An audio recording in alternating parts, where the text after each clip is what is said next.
last words that I have for the people of Ireland and the Muslims of Ireland would be this, and it was advice that I gave tonight to a group of brothers and sisters that not only made them realize what I was trying to get at, but almost gave me a realization of what I was trying to say.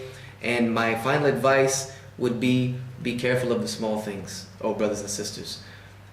The small things that we are doing or not doing in Islam are the things that are killing us. I was asked, why do you focus so much on the little things, like in your lecture about the ghuraba, the strangers? Why do you focus on the beard, and why do you focus on this sunnah and that small sunnah? These are all small little things. When you look at the world today, we're being drugged around and degraded, and we're being degraded and oppressed and killed and maimed. All these things are happening to us, and here you are worried about these small things. And I explained to them, and I'm explaining to you, because it's the small things that matter most.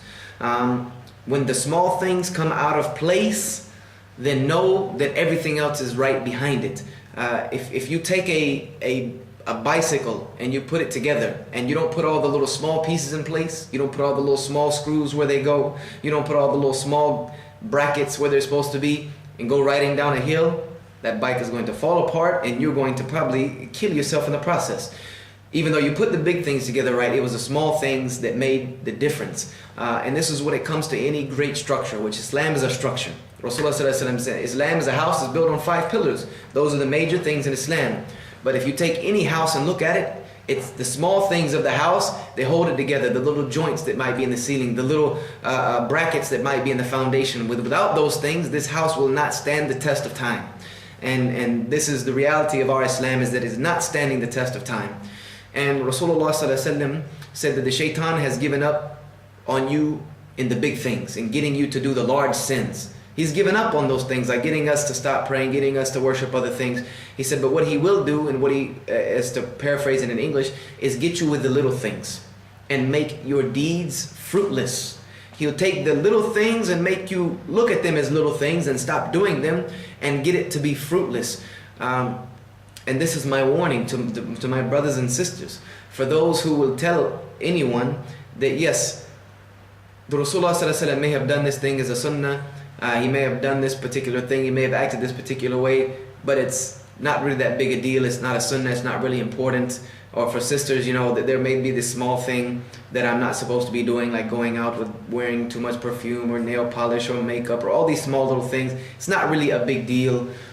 Then in essence, what you are saying, in an essence, the reality of what we are saying to ourselves and to others, and we don't realize it, is that obeying the Rasulullah is a small thing.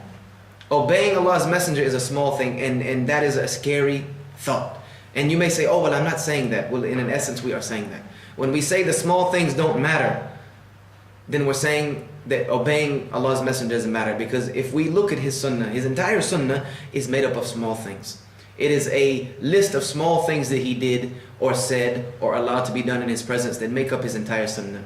And I made the statement that the Rasulullah said, whoever obeys me will go to Jannah, and whoever disobeys me will not go to Jannah. He will have refused to go to paradise. So it's a mindset that I'm trying to get instilled into the minds of the youth, that to obey Allah and His Messenger in the small things gives the quality of the big things more value.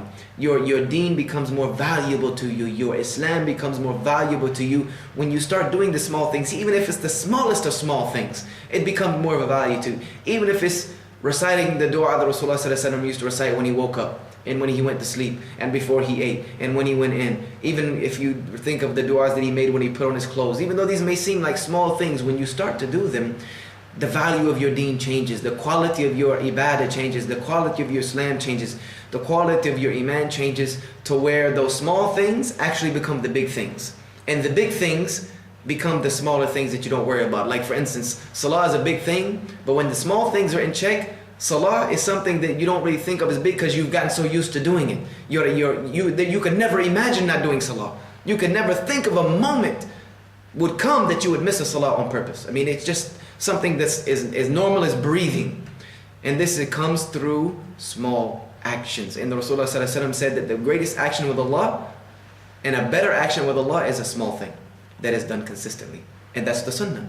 A small thing which is done consistently is more greater to Allah than a big thing that is done periodically.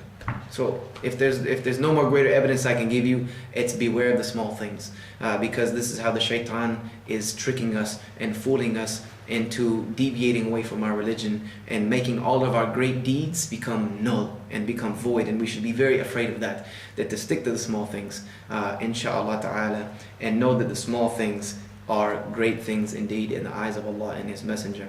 And I thank everyone for the hospitality that I was given here in Ireland. I thank everyone for their participation.